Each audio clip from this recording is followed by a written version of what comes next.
Steve, welcome. Thank you, Mike. Much appreciated. Been looking forward to this. For those who don't know Steve Jenner, he started his career in the UK civil service, where he worked there from the early 80s all the way through to, I think, 2011, rising to some very senior roles in the Home Office and the Cabinet Office, among others. And he was the director of Criminal Justice IT, one of the largest IT-enabled business change programs in Europe. And there have been some massive ones. So while heading a £2 billion criminal justice system IT portfolio, Steve led the design, the implementation and the operation of the CJS IT approach to portfolio and benefits management. That's what led him to developing the project portfolio and benefits management approaches for the Cabinet Office. And then after leaving the civil service, he's written and taught extensively. He co-wrote management of portfolios for what was originally OGC, then Axelos, and was their chief examiner for the management of portfolio exams until 2015. Now, we don't have time to list the many books that Steve has contributed to the profession. We'll put links to where you can find them in the description. But most recently, he's been working with the APMG and has wrote and is chief examiner for Managing Benefits and their new Managing Portfolios book and certification, which came out in 2024. Here's my copy of it, and it is marvelous. And that's why I wanted to speak with you today, Steve, about managing portfolios. So welcome again. Super, thanks. So let's get started with the basics. There's probably no better person in the world to ask this question to. What is portfolio management? And why does it matter to project managers who are managing a part of a portfolio? That's a really good question. So we'll park that one for a second. We'll do the easy one. What's portfolio management? Well, first of all, what's a portfolio? What do we mean by portfolio? Well, the word just means collection. Right. So we're talking about collection. A collection of what? Well, in our case, we're talking about projects and programs and what's sometimes referred to as other related work. Yeah. And there's a driver here. Bob Cooper is one of the kind of originators of portfolio management in the private sector, comes from Canada, Professor Bob Cooper. And he says portfolio management is how you operationalize your business strategy. And that's the point. So basically, the portfolio are your projects and your programs and your initiatives that we invest in to deliver our business strategy. So that's the kind of the high level view. I suppose if we look at the PMI definition, I think I quite like some of the stuff that PMI do is very good. Their definition, the primary purpose of managing portfolios is to choose the appropriate set of programs and projects. So that's the first point. Yep. The choosing the projects, so it's the investment management piece, and it continues, and to execute them to realize the planned benefits and optimize organizational value. Yeah. So it's about choosing, selecting the projects and programs, and then making sure they are delivered successfully so that we realize benefits and we optimize value to the organization, whatever we mean by those terms. So at a high level, that's what portfolio management is, and I'm sure we're going to explore, well, if projects and programs deliver and are responsible for delivering or accountable for delivering, what's the portfolio management's role and where does it all fit together? So we'll come back to that, I'm sure. But your second point, why should project managers be interested? And there is a parallel here to on the benefits space. You know, with benefits management, we often say, well, projects deliver outputs and the programs deliver the outcomes. And so, well, then why are project managers interested? Because in a way, they could say, if you ask me to deliver my project, my job is to deliver the project. My job is not to realize the benefits. That is the responsibility of the sponsor or the business or whatever. Has to be said that, you know, the PMI's latest view on this, December, they published a paper, and they're saying, no, its project profession has to seize accountability for benefits realization.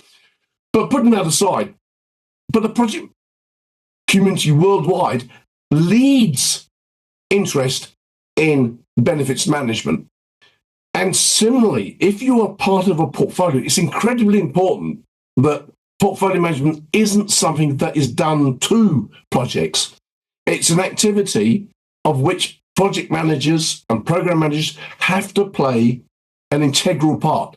And again, quoting from the PMI, they talk about portfolio stakeholder management as a strategic activity. Yeah. So the engagement of the portfolio, the projects and the programs is engaging with stakeholders, engaging the portfolio guys, engaging with the project guys and the program guys. That is a strategic activity because we're trying to make sure we've chosen the right projects. Are they still the right projects? If they are we actually delivering them? So I think it's incredibly important that the project world takes an active interest in portfolio management. Yeah. And I think there's another reason that it's relevant, or at least there has been, the feeling that one career route from project management is possibly through program management to portfolio management. And we see people doing that, and I'm sure you'd agree it is an option, not for everyone. But I wonder if you could just kind of reflect, if that is a route, how do you see the skills of a portfolio manager contrasting with the skills of a project manager? What can we take from project management, and what aspects of our, if you like, skill set or personality set are going to best suit us to moving into the portfolio realm? I think we've spoken about this before, Mike. I think there's a real risk. What we say is, look, projects are relatively simple and programs are a bit more complicated and the portfolio is really complex. So the guys with the brains too big for their heads do the portfolio, and lesser human beings do the programs. And no, that's not what I'm talking about. And that's crazy. So I don't see it, if there is a career path, I don't see it as a career path, climbing the ladder, going from easy projects. I mean, you take some complex projects. You take building battleships, and then you've got running a portfolio, an IT portfolio. Well, I know which one I would rather. Yeah, I would rather do. So, it's not a case of a career path necessarily from projects to programs to portfolio. Having said that, I think there's a real risk, and this is my worry, that people like me, I'm an accountant by background. I came to portfolio management as an accountant, so not through the project route, but from accountancy perspective. But I thought it was incredibly important that I gained an awareness of the project, the way that projects are delivered and the context within which they operate. And that's what the project community can bring to the portfolio. The kind of investment management stuff they can learn. So there's always something you can learn. And I think the value comes with the mix of people from a variety of backgrounds. Yeah. But you have to be open to learning the investment management space or the delivery space. Is there a career path? I think there can be, but I don't think it's a case of the direct. And so portfolio managers they sit atop the pile. Yeah. No, this is a community of equals. Yeah. This is about the way that portfolio managers engage with project managers and program managers, and vice versa. Yeah. And I suppose if there is a sense that there is a power imbalance, it's because by nature, as you said, portfolios are operating at a strategic level. They're the way we operationalize the strategy, I think was the phrase you used. And therefore, you are going to be day-to-day engaging a part of your time with the very top of the organization, because they are the ones who are responsible for the strategy. But for me, I think that the real kind of mindset of a portfolio manager is almost like someone who is interested in puzzles, because actually fitting the portfolio together and making it work and making all the different parts work together is like a puzzle. Absolutely. I want to move on to something really important about the way that you've chosen to describe portfolio management in your book, which I think makes it really clearly. If there are two big puzzle pieces, you've used those as the components of the process of managing portfolios. So can you introduce us to those two main components, those puzzle pieces? Sure. I mean, to summarize, essentially, what's portfolio management about? It's about doing the right things, and it's about doing them right. Yeah. But it's also about doing them at the right time. Because one of the often ignored barriers to delivery, they say, so why portfolio management? Well, the track record of strategy delivery isn't good. and a track record of projects and programs is, I wouldn't say it's not good, but it's not as good as it could be. Yeah. So we have what's called the Harvard talk about the strategy execution gap.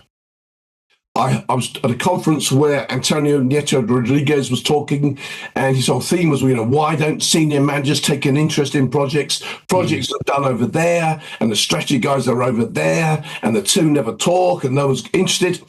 Well, that's the problem. Part of the job of the portfolio function, is to make sure those two constituencies are talking and are engaging. So we close that strategy execution gap. So it's about doing the right things.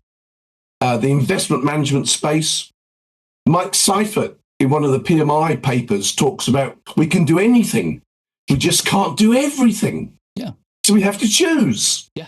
Most organizers have to choose. Money's not unlimited. Resources aren't unlimited. Management's attention isn't unlimited. So we have to prioritize. And that's an important point because, how do we prioritize? Well, at its very core, portfolio management, if we go back to its origins, is with finance. Yeah. Harry Markowitz won the Nobel Prize, eventually in about 1990, but the work was done in the 50s, about stocks and shares. Yeah. And it's about balancing. You don't just buy a share because it's got a high return. You say, well, what's the risk? Yeah. Balancing risk and return. Yeah. And so it is with the investment management space for portfolio management, doing the right things. We need to consider not only the return, the relationship between benefits and cost, but also the risk. How likely is it that the return on investment will be realized? Because normally what happens is people say, well, give me the business case. What's the return on investment? Well, it's got a 15% internal rate of return. It's got an NPV of 120 million. Great. Yeah, but what's the likelihood that will be realized? Yeah. It's a question that we don't tend to ask. But from a portfolio perspective, is that fundamentally important that we do that? By asking the business case writer, the sponsor, how confident are you that this project will deliver on time, to budget, and deliver the benefits that you're forecasting?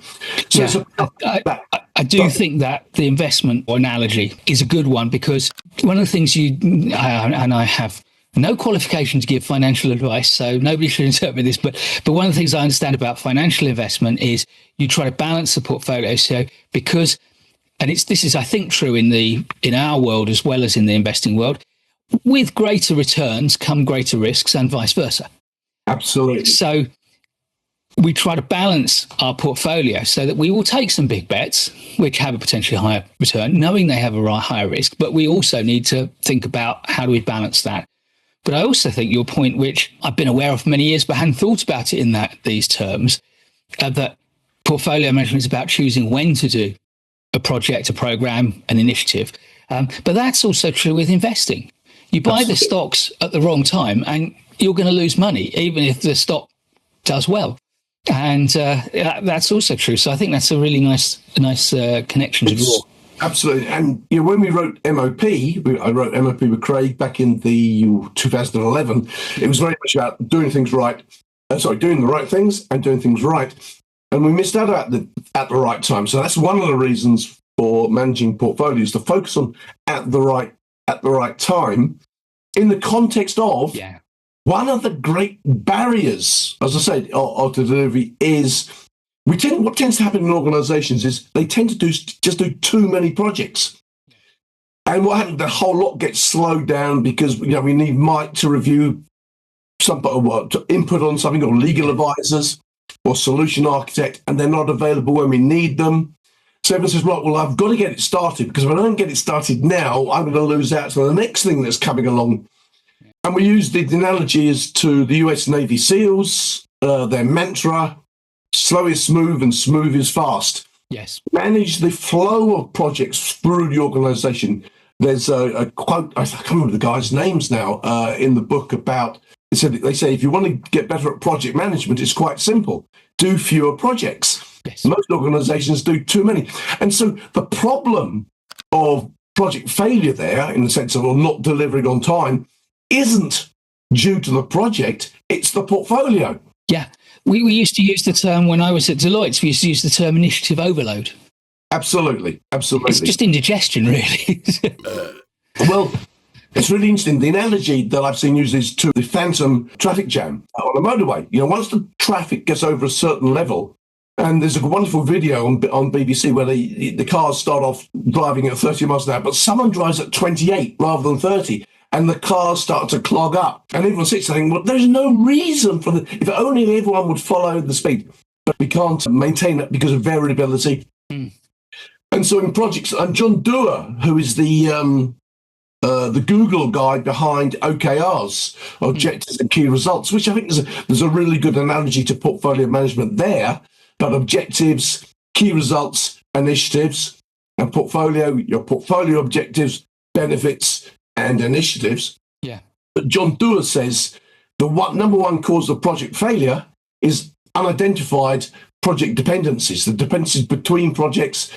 And when projects the logistical dependencies, they're dependent upon, specialist resources, and yet they're not available. They can't serve everyone. Yeah, and that's back to timing. Absolutely. Yeah. And that's what makes portfolio management, in a way, so interesting, but also so complex, because you're dealing with not only science, but the art, because you're dealing with some of this stuff is about people. And people I want my project. My project is the most important one. And of course, because people often say to me, Steve, we've got these things called pet projects. And I say, look, this is, if we're not careful, there'll be pet projects. And I say, they're all pet projects. Because if it wasn't someone's pet, it wouldn't have got started. Yeah. Someone has thought it's a jolly good idea. And so we need to have a way of making sure that we prioritize our constrained or limited resources. It's an application of the theory of constraints, Goldman's theory of constraints, to the portfolio. Take critical chain at a project level, but at a portfolio level, we're applying the same thoughts about what are the constraints on the portfolio. How do we optimize production by the output or the outcome by managing the flow through the system? Thinking about the portfolio as a pipe, how do we manage the flow of projects consistently to get the consistent delivery, the consistent benefits realization? Yeah. So you've given us like one side of that kind of two puzzle pieces that are locked together there, which is what you term in the book designing portfolios. What's the other side? I just want to, one thing I didn't mention, which I think I should, because it's often ignored. So portfolio design is about doing the right things. Yeah. And what we're trying to do, we're trying to at the right time, and then doing them right also includes doing them at the right time. So it actually affects both. But the subtitle of the book is Optimizing Strategic Contribution. That's what we're trying to achieve. And one of the fundamental things that we in portfolio on the design side of this, the investment management side, is saying, okay, so we're prioritizing, but how do you prioritize between, apples and oranges and pears and so on? Because, well, it's just whoever shouts loudest. And it's very hard.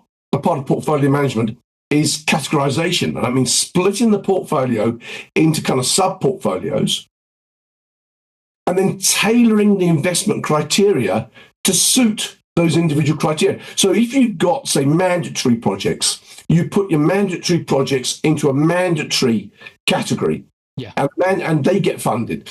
You put your cost reduction projects into a cost reduction category or segment, or Bob Cooper calls them strategic buckets. Yeah. As he said, they're strategic because the first decision is, how much money do we want to put into the cost reduction bucket? How much do we want to put into the revenue generation or the improving education? Whatever it is, we allocate the money according to the relative strategic importance of the investment driver.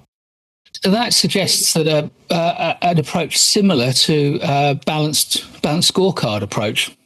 Balanced scorecard is another way of doing approach. Absolutely. Yeah. And with balanced scorecard, the difference balanced scorecard is also about linking projects to strategy by saying there is a chain from learning and growth through internal processes, through staff engagement, customer engagement, and profitability, or whatever the links are. Absolutely. Yeah. But I think it's important not to forget that point about categorization, about a way of linking our projects to strategy, starting with strategy, saying, well, like the OKR analogy, start with your objectives and then think about your key results or your benefits. What are the measurable improvements that would demonstrate we've achieved our objectives? And then you commission projects and programs to deliver the benefits that show you've achieved your objectives. So that's the kind of investment management side. The other side, the portfolio delivery, which you quite rightly direct me towards, I suppose the first challenge would be, but Steve, we've got the project manager, we've got the project sponsor, we've got the program sponsor, we've got the program manager. Yes, let's have some more. Cutting across these people's, and no, the responsibility or accountability for a project still resides with the sponsor. No change. The accountability, the responsibility with the project manager, no change. But as I said, the problem is you have 20 or 40 or 60 or 80 or 100 projects or 200 projects.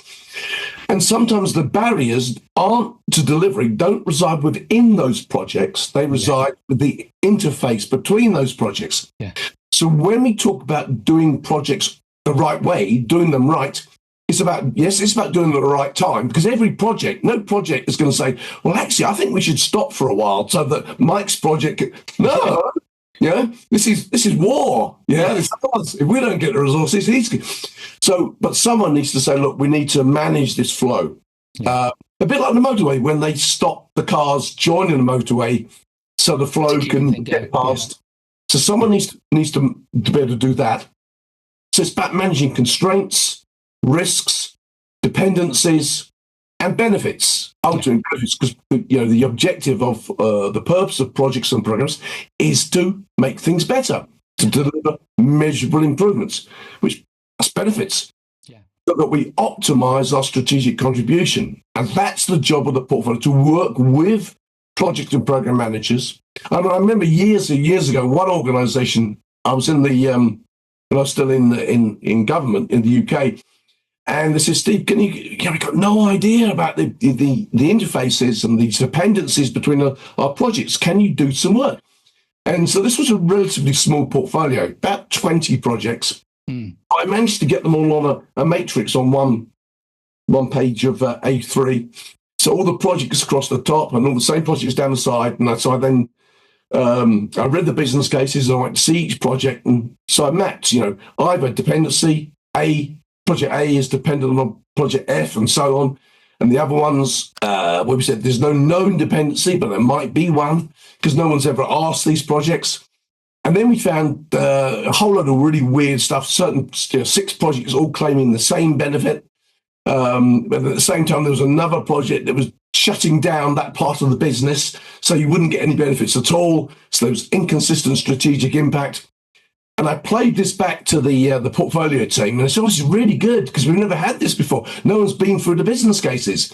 What should we do? Who's going to maintain this going forward?" And I said, "Your portfolio office. This is your job.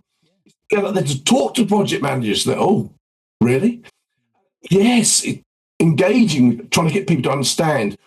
Where are the overlaps? Where are the dependencies? Bringing people together. So, as I say, this is about managing. As soon as you bring the people dimension, I suppose that's something else I should have flagged before I forget it, Mike, if it's okay. That one of the things I included, I did some guidance. And in this guide, I've included Anand Sanwell, who I met on a couple of occasions, and he was the head of portfolio management for American Express. And Sanwell, in his book, talks about the 6 sinners of portfolio management, and the screw, the end around. You've got to give me the money. If I don't give you the money, the world's going to end. All these guys. And I was asked to do some guidance for a government department and on portfolio management. I did the first draft, and they said, "Oh, Steve, you've got all these foreign examples. We don't want foreign examples, and you've got private sector examples. We don't want them. Take them all out, make it all this country specific." So I did that, put it back in. And they said, "Oh, you took the Salmon stuff up." No, we want that back in. I thought, wow, that's interesting. This was government. Yeah. And then they put it out for review. And the review comments were, "Can we have more of the Salmon stuff, please?" Yeah. that there is this dynamic that goes on that people, there's a game that is played. So part of the job of the portfolio is to try to remove some of the gaming of the system. Yeah. I mean, Bob Cooper, again, I'm quoting Bob Cooper a lot, but Bob Cooper says the difference between the winners and the losers isn't that the winners do portfolio management and the losers don't. He says the difference is the winners are disciplined. Yeah. They're consistent. They don't allow people to bypass the process. Yeah. It's a really important point. Yeah. And it seems to me that when we were talking about who might be well suited to project management, who might be well suited to to portfolio management, I'm forever telling project managers you can't ignore the politics. Absolutely. But it seems to me that whilst project managers are dealing with the politics of their project and their project interfaces, at portfolio management, you've got to surf the whole organization. It's not just one project and its project manager, it's all the projects and all the project managers and the connective tissue in the organization, some of which is going to be rooting for some projects and not others. Some is going to want to be done with all the projects, and some of it may see its role as facilitating it. But I think from what you've said, portfolio managers need to be supreme political operators. That's one of the core skills of making it work. Well, I think that's the challenge. You see, you summarise it very well, Mike. They aren't bad people. Yeah. But these are people. This is the way our organisations work. We do what we perceive is in the best interests of whatever we value. And then we're caught. Yeah. So, that's what makes the job. And so the portfolio function very rarely will have direct responsibility. So you can't just say, do it and stop doing that. You've got to work with people. And I think one of the key success characteristics I talk about in the book is transparency, because I don't think portfolio managers can't say, you're a bad guy, stop doing it. Just make it transparent. And then if you can make it transparent, then the behavior can start to change. But I think you're absolutely right. It's managing both upwards, down, across the organization, bringing people together. I remember Mike talking to a guy. He said, do you know what, Steve? He said, if it was my own money, I wouldn't invest. I said, Sean, you've been working on the project for 5 years. Can you say that? And of course, the answer was, because he's been working there for 5 years. He knows what's going on. Yeah. It's just, you're caught by it. You think, I've got to keep going now because it's just too embarrassing. But that actually is one of the lessons learned. Is, I remember there was an NAO study a few years ago that they talked to non-executive directors, and the non-exec said, it isn't a case that we don't have the information to make decisions. We do have the information to make the decisions. We just don't make the decision. Yeah. People are slow to make that decision. So that's the challenge. Yeah. That's why portfolio, it's the challenge, but that's what makes it so exciting and so interesting. Yeah. Now, you've actually introduced the word transparency, which takes me to something else I wanted to ask you about. Within many organizations, arguably as much as, sometimes probably more than 50% of the revenue is allocated to the portfolio, or in some organizations' case, multiple portfolios of change initiatives, projects, programs, transformations, call them what you like. And of course, not only is a huge proportion of their revenue being spent on these things that are making the future, but this is where all the risk lies, because the day-to-day operation is tried and true. We know how to run it. We've got procedures, whereas some of those projects have massive risks and massive unknowns. So I think it's really important to get your thoughts on governance, because you've written quite extensively within managing portfolios about governance. I think it's an excellent section. What would you pull out as some of the key messages that you'd want to share from that? First of all, I think it's important to credit where credit's due. First of all, the chapter was based on and then benefited from review by Ross Garland and Adrian Morey, who are the guys behind P3G, so project program and portfolio governance. So the whole world is about governance. That's what they're writing about. So I based that chapter very much on what they're talking about, and Ross then, I say, reviewed the chapter. But it's also due to some guy called Mike Clayton, because I think I told you, a while ago I was invited to develop a course. I mean, I remember years ago someone said, "Stephen, why don't you do a course or do a talk on governance?" And I went along and I said, "Guys, normally I can, people tell me, you got an hour to talk about benefits, and I can't, or portfolio, and I haven't got enough time." And they said, "I've got 20 minutes to talk about governance," and it stretches like an eternity in front of me, And I had a picture of a guy yawning, I said, because governance there's two types of people in the world: those that think governance is exciting and those who think it's boring. And I'm one of the people who thinks I just can't get excited by it. But there's an unfortunate reality for people like me, and that is governance matters. It's really important. You're the accountant. You should be excited by it. And I should care about it, but I just want to do stuff, Mark. Don't want to hold me back, man. No, so it does matter. And then, I say that just flippantly, but it does matter. And the proof, you look at, if you talk about governance, we take about Peter Wheel at MIT in the world of IT governance. He said the number one determinant or indicator of whether an organization will get a return on its investments in IT is governance. Yeah. So it matters. And I designed a course, and the trouble is, when you look, I was talking to my daughter last night in the car, and she said, "Well, what's governance?" And I said, "Well, Christ, you read most of the definitions, and you can't work out what's excluded." I mean, it just seems that everything is a part of governance. It's taking over the world. It does.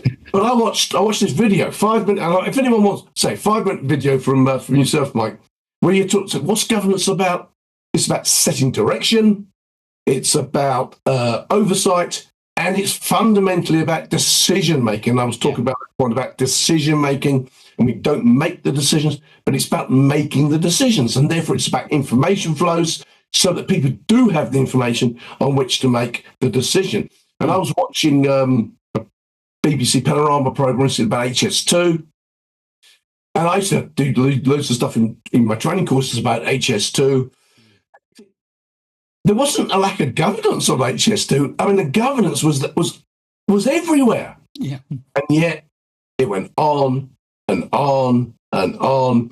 And you look, I was doing a session for the NHS earlier this week. And I said to them, about connecting for health. Any of you guys involved in connecting for health? Oh, my goodness. There's a spectre. Well, I said, could you not have invested £10,000 million? Could you not have? How many people in this country died because of the health services weren't there? It lost £10,000 million. Yeah. And and you have to say that is a failure of governance as well as the people involved in that project. How is it that we have governance that crawls all over, where all the boxes are ticked, and yet it carries on? So so governance is important, but it's really difficult because you get driven to the box ticking approach. Have we got a sponsor? Tick. Have we got a board to support the sponsor? Tick. Do we have independent reviews? Tick to tick to tick to tick, and somehow it all gets lost. And everyone says, "Well, I raised questions." But at some point, there must have been a point where we should say, "Look, guys, it's just not worth doing. We need to stop it." So, and I think that's probably, I remember my boss at one point saying, "Does red mean stop?" Yeah. And he said they shuffled their feet under the desk. He said, "If red doesn't mean stop, what does it mean?" When do we stop anything? Yeah. And, I remember saying, I was doing a session in the States once, and I said, what's interesting about portfolio management is the most important KPIs, you don't know what they mean. For example, one of the most important KPIs is how many projects do we stop? Yeah. Now, what's the answer? 15? 2? Yeah. All I know is the answer has to be more than 0.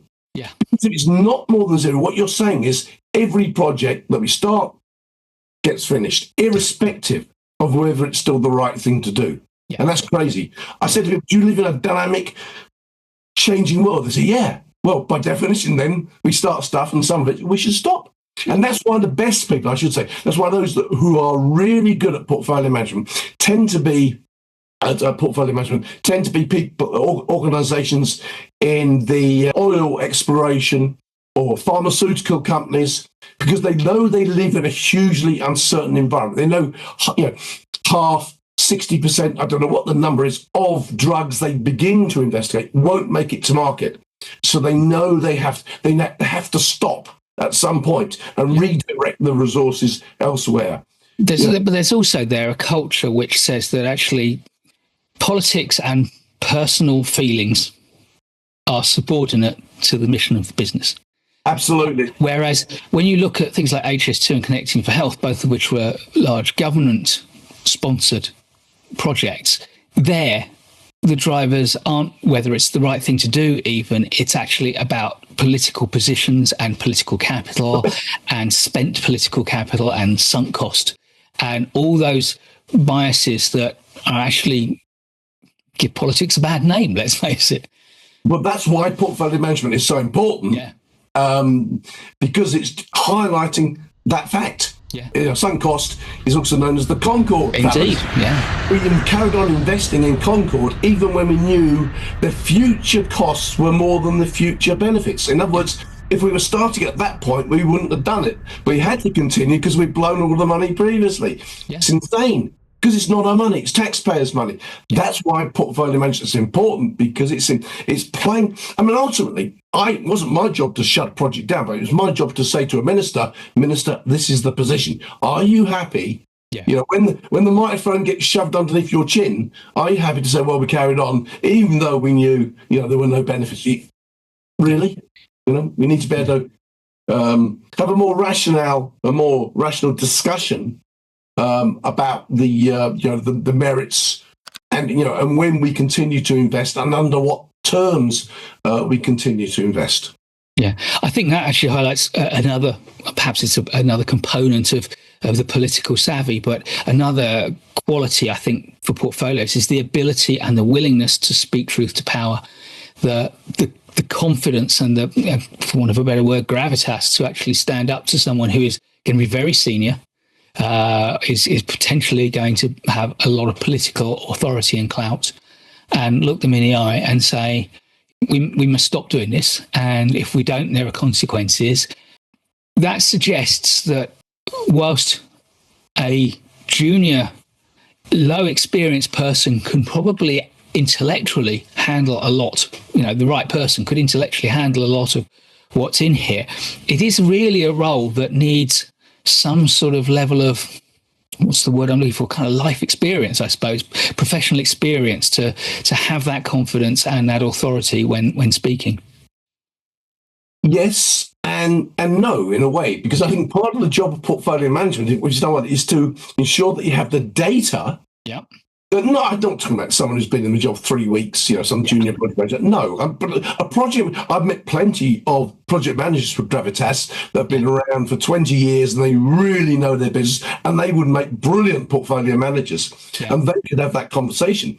But it's important that they have the conversation based on data. Absolutely. You're saying to the minister, I mean, we had one of our projects at one point, they wanted funding. We said, you don't meet our agreed investment criteria. So they went to a minister and they had a little word in the minister's ear. And so the minister rang my office and said, or their office said, we expect to see this project funded. And so I put a note out saying we've now allocated, 20 million of our budget to this project, not because they've met our agreed investment criteria, because they don't, but because the minister has instructed us to do so. Yeah. That means projects B and C will both be delayed by 3 months, and projects D, E, and F will be delayed by 9 months. Yeah. Wait about 5 minutes and the phone rings and it's the minister's office. Yeah. The minister would like to see you, Steve. Okay. So I went over and she said, what's this? I said, well, Minister, that project, we have agreed criteria with 4 ministers. I said, you are one of those ministers, but it doesn't meet our agreed investment criteria. She said, doesn't it, Steve? I said, no, it doesn't, Minister. Yeah. I said, we don't know what the costs are. We don't know what the benefits are. No one signed up to them, so it doesn't meet our criteria. Oh, my God, Steve says, they didn't tell you that, Minister. Okay. What should I do, Steve? Well, Minister, maybe we should say we'll give them 100 grand to sort their business case out, and then we'll review it and make sure it's still the right thing to do. Thank you. Now we start having an intelligent debate. My job is not to say to Minister, you're a bad minister, you shouldn't have done it, I'm walking out of here unless you back me. My job is to say, Minister, this is the implication of your decision. Yeah. Are you happy? And now we've got an intelligent way. And that's, I think, part of the job of the portfolio is to make I remember another minister turn at the end of a meeting saying, and, with these projects, where they didn't provide any data. Yeah. And so he just said, we left it blank. And the minister said, Steve, why is this blank? I said, well, Minister, they haven't provided us the data for 2 months now, so we left it blank. I said, Minister, do you really want to pay me, my staff, to chase them? We've asked for the data. He said, no, Steve, can you invite them to join us at our next meeting? I said, of course, Minister. And so you go when you say to these people, look, guys, you're in the deep shit, but you broker it so it's very pleasant. But you're trying to get people to understand there is a process here and we need to apply the process for the benefit of all.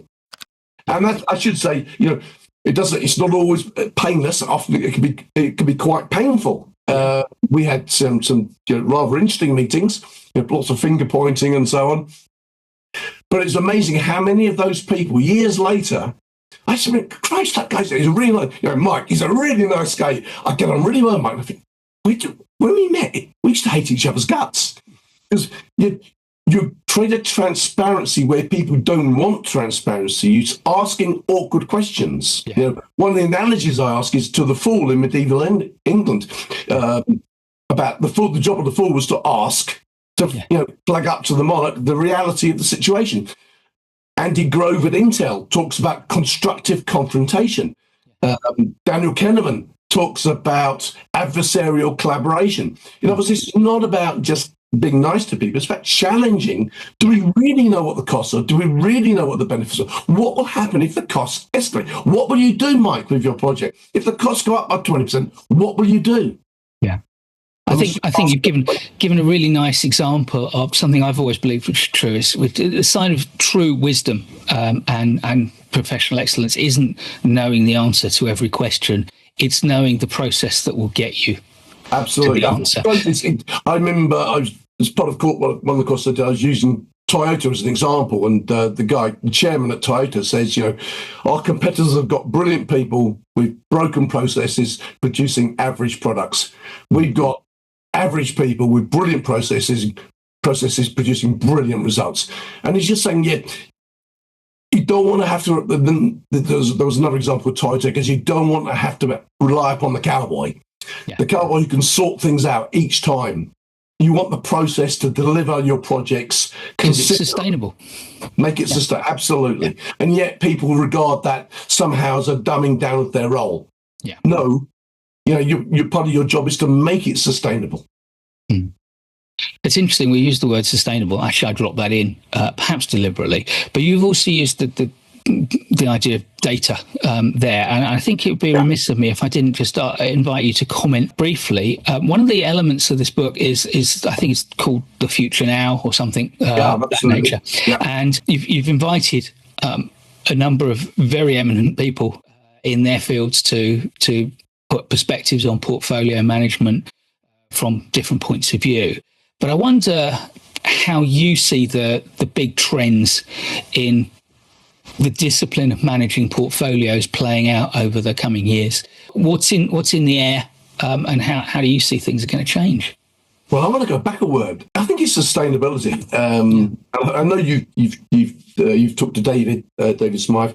David is one of those guys that talked about sustainability. And I'm just driven by Bent Flupier's book, How Big Things Get Done. And he has these 11 heuristics for better project leadership.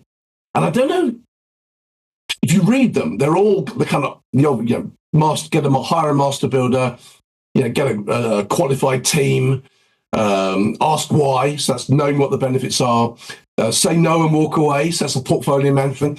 Yeah. And so there are all these project-based ones.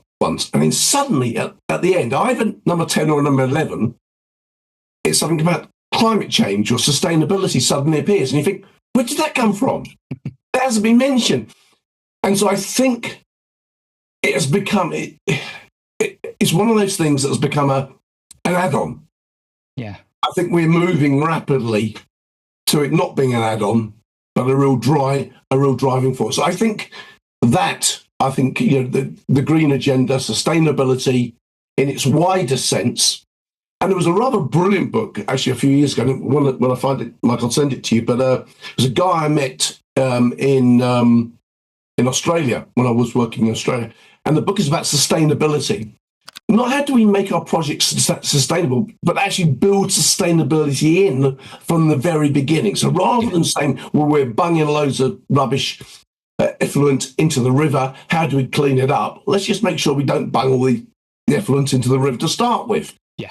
And I thought that was a really important point. So I think there is that. Yeah.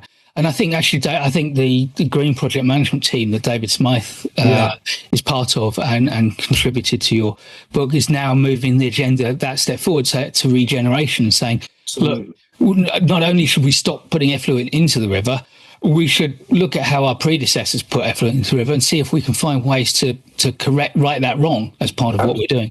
And I think that's the right way to go. I think obviously you meant. I think you were leading me towards AI, and Martin Paver's done a because his book is a really good summary of, and it very much an emerging field, and I think it's very difficult to look ahead. Tom Peters used to say about he said, has anyone here heard of Gibson? Yeah. William Gibson, neuromancer, virtual reality, and he says, I'll be honest with you, there is a series of novels.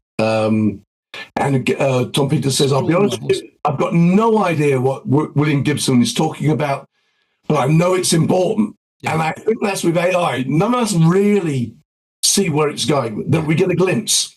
Yeah. But I think ultimately this is about data and using data intelligently. I think that's right. It's about using AI intelligently. Yeah. I'm driven, if you kind of go back and look at data for decision making. Mm. And I know they say about medical doctors, and one of the I said one of the things I heard in the book is that if you want to get they say get a second opinion. They say quite often you can get a second opinion by asking the same doctor the same question, but a day later, because they're incredibly inconsistent in their, but they know the factors. So if you build a model, an algorithm based upon, you say to doctors, which are the 5 most important factors? Can you weight them? And they build an algorithm. That algorithm outperforms the doctor's decision making. And so I think that's that kind of the intelligent use of algorithms, the intelligent use of data. So I think that for me, the encouraging, the challenge, and also what's encouraging is, I think, going to be a greater focus on data and ensuring what we do is evidence-based. Because often what we do is claim to be evidence-based. But evidence is something that non-professionals are expected to use. Professionals don't want to be constrained by data. Yeah. Why would we? No, that's the point. Even professionals, especially professionals, should use the data.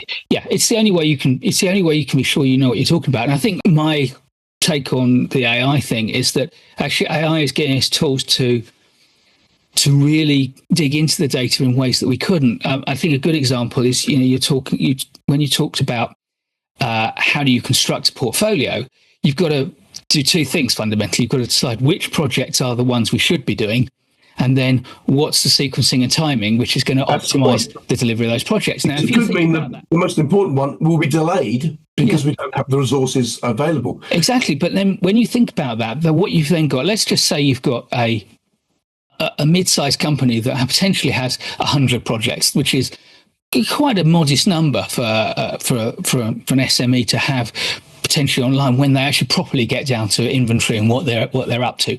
That's 100-dimensional space to explore. Each project is in its own dimension and can exist anywhere along that dimensional line.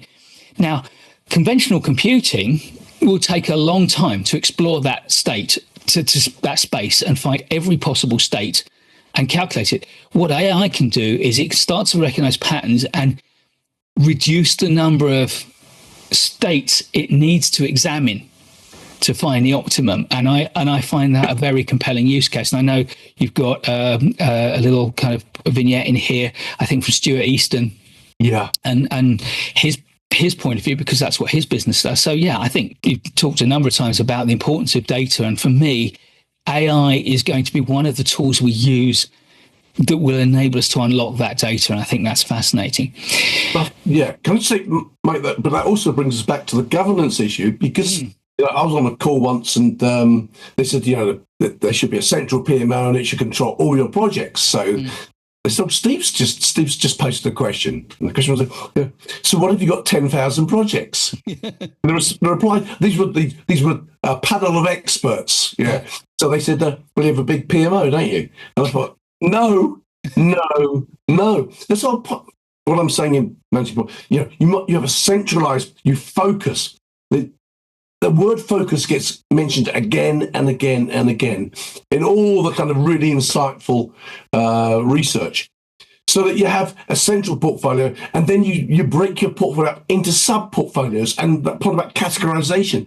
So you get focused. You can get the IT guys to manage the IT portfolio in the context of the wider portfolio. Absolutely. And so the job of the portfolio then is not to try to get the insights into 10,000 projects, because trying out loud, because there still has to be someone that responds to those insights. Yes. Yeah. It's about understanding the terrain. A lot of good understanding of the projects profession, I think, can learn a lot from the military, and the idea of actually understanding terrain and understanding ground truth. But you do it at different levels. The general stands on top of the hill.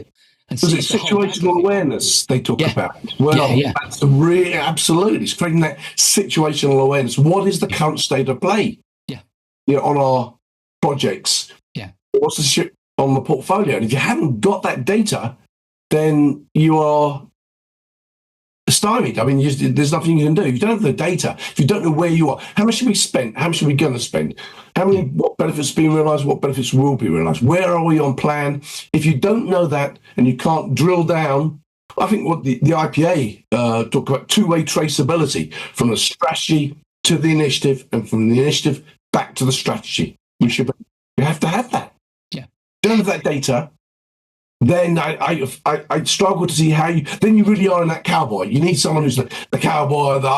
Don't worry, I'll make it happen. I've got an instinct for these things. My gut will tell me.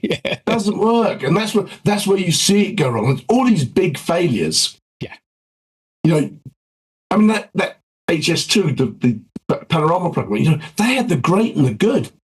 Not only did they have the governance, there was nothing wrong with these project managers. These weren't bad guys. It still went wrong. Yeah. I think the last big area I want to get your thoughts on, perhaps briefly, you've spoken a lot about the importance of portfolio management because it delivers the benefits which can transform the fortunes of the sponsor, the sponsoring organisation. And it feels to me like you've written Managing Portfolios almost as a companion to your earlier book, Managing Benefits.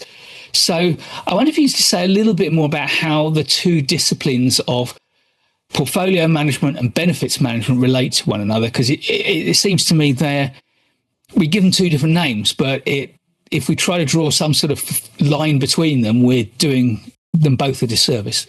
I think they are two sides of the same coin. If you want to do benefits management well, you need to do it consistently. It's a consistent process across the portfolio. So it needs to be done, benefits management needs to be done at a portfolio level.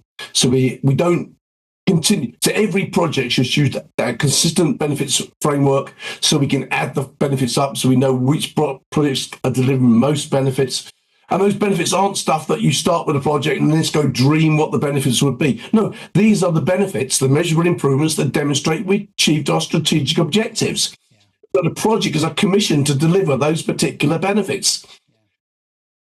And so it is with portfolio. Portfolio, if it wants to, because it's about optimizing strategic contribution. I'm doing some work for a government a couple of weeks' time, and they said, we want you to talk about strategic alignment. And I said, I hope with one thing I can achieve here today, hopefully, is we can kill strategic alignment once and forever. I don't want to hear strategic alignment. What do you think? What does strategic alignment mean? You can align anything with anything. If you said to a senior manager, I'm on this project, they go, great. He goes, and I'm aligned with your objective. Well, brilliant. If you could say, I've got a project and I'm going to deliver. We're delivering 20% of what your strategy is trying to achieve. Now senior managers have got a reason to be interested. Yeah. Strategic contribution is what it's all about. So portfolio needs to be benefits led because it's about optimizing strategic contribution. How do we measure strategic contribution? Benefits. And if you still say, well, I'm not sure about that, Steve, I say, well, don't argue with me. Don't argue with a PMI, because the PMI say, quote, project benefits are synonymous with positive strategic impacts. Yeah. So strategic objective or your portfolio objective, the benefit is the way you measure the achievement of those objectives. And then we commission projects and programs to realize those benefits. I think there's a good example that illustrates that, because I would agree. You see, you can say, well, look, the benefit, we can deliver 100,000 a year additional revenue as a benefit, but it's not strategically aligned. But then the answer to that is, yeah, but you could be spending the money and investing and taking on that risk to deliver something that is strategically aligned. So there is an opportunity cost of strategic contribution, measure of strategic bang for your buck. Now that won't always be financial, and that's the problem. Absolutely. We've got to have other metrics, particularly in the public sector, and so we have to have ways of doing that, and that's fundamental. That's what makes it more challenging. Yeah. But if we don't have those metrics, then how do we measure success? How do we make any investment decisions? Yeah, and it's particularly difficult because the economists will say, well, you can turn everything into a financial number, and they do that. They look at railway crossing. They used to look at railway crossings in the UK and say, well, we will value this level crossing at £1 million per life. So we'll look over the last 10 years, see how many lives have been lost, and if that tops up to more than the cost of doing the work, we'll do the work. The problem with that is that leaves the public absolutely stone cold with that kind of calculus. Well, but not only that, there's a whole load of, busy, let's get busy, magic. Look, what's the value of a life? Exactly. If you define it at 900,000, you get a different answer. Department of Transport used to use $1 million, but I said, I was on a call with the NHS. Remember, I was doing a session for the NHS. I said to the first guy, so what's the value of a life? What's the value of your life? Yeah. What's the value of your children's life? Yeah. I don't, we used to use, I think it was 150 grand in the prison service because it was all based upon how much money you would pay the Treasury. Yeah. In your lifetime of earnings. No.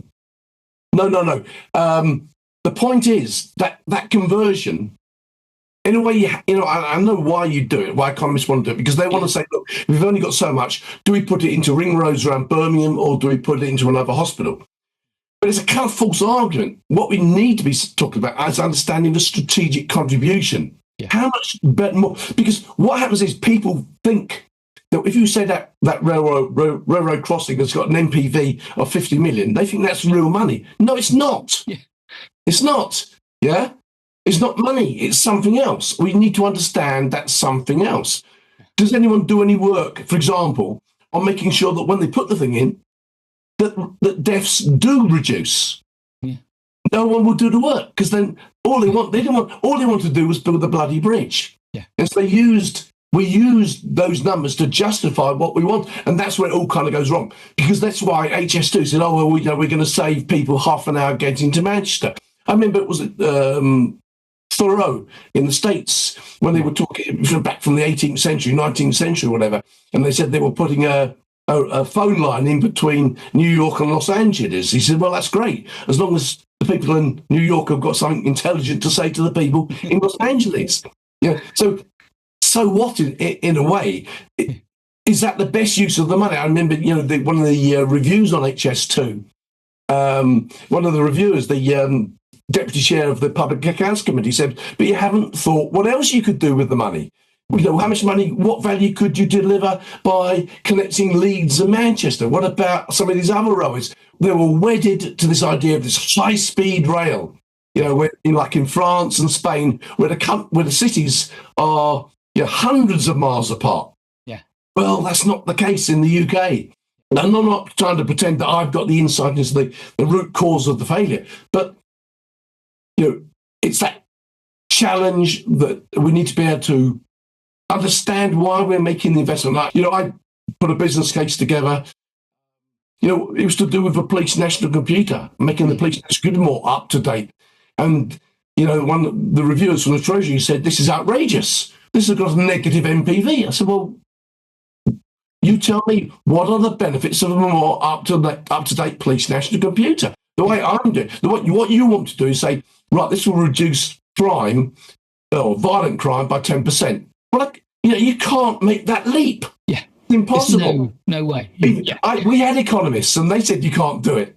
Some things have to be for want of a better word, and maybe it's a small p, a political choice. The way we did it was that we said, look, how out of date is it now? How out of date will it be after the project? Minister, do you think it's worth spending 20 million to reduce the time for offences to be put on the police national computer by X days? And now you've got internal. I said to the minister, when the microphone is thrust on you say, that was a decision I made. It was worth spending 20 million to get that improvement. Yeah. Rather than saying, oh, we've just saved 5 lives. No, you haven't. Yeah. You're pretending. So for me, it's about understanding what difference our investments are making. Yeah. I think what this shows us is that there's so much in the Managing Benefits book that we can come back to that it will be worth having a second conversation and putting that up as well, because as my viewers know, benefits management is a particular interest of mine. I think it's a critical skill that we have to get. There are lots of arguments about where it sits in the hierarchy from projects all the way to portfolios. But the fact is that there is a skill set to learn and a critical driver to become skilled at it. So we will come back to that, you and I, and share that with the audience. But for now, Steve, I want to thank you for really kind of filling our brains with some really important ideas. How can people, first of all, dive deeper into your ideas? And secondly, how can they get in touch with you, engage with you if they want to speak with you, perhaps have you speak to their audiences? Well, if they Google me, they'll find various videos of me ranting about benefits and portfolio management. And if you go on the APMG webpage on managing benefits and managing portfolios, there are videos and articles, free download and all that kind of stuff. Go on to LinkedIn, you'll find me on LinkedIn, send me an invite, I'll accept it. And, I'm happy to take emails. Is that okay? Stephen with a PH, .Jenner, JENNER, 25 at outlook.com. Okay, we'll put that on the screen and in the thing.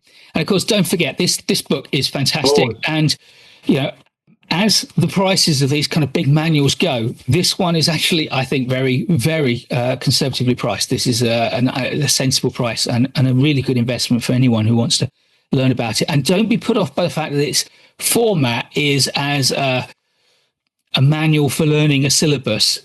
It reads well. If you're going to be a portfolio manager, then it's a great qualification to have. But seriously, if you just want to learn about portfolio management and start to consider whether that's a career for you, you will learn a lot from this. And it's a very easy read, beautifully produced, I have to say, by the stationery office as well. So, you're a star, Steve Jenner. It has been an absolute pleasure speaking with you. Thank you very much. Thanks, Mike. Much appreciated. Please do give us a thumbs up if you like this video. I'll be creating loads more great project management content, so please subscribe to our channel and hit the notification bell so you don't miss any of it. And I'll look forward to seeing you in the next video.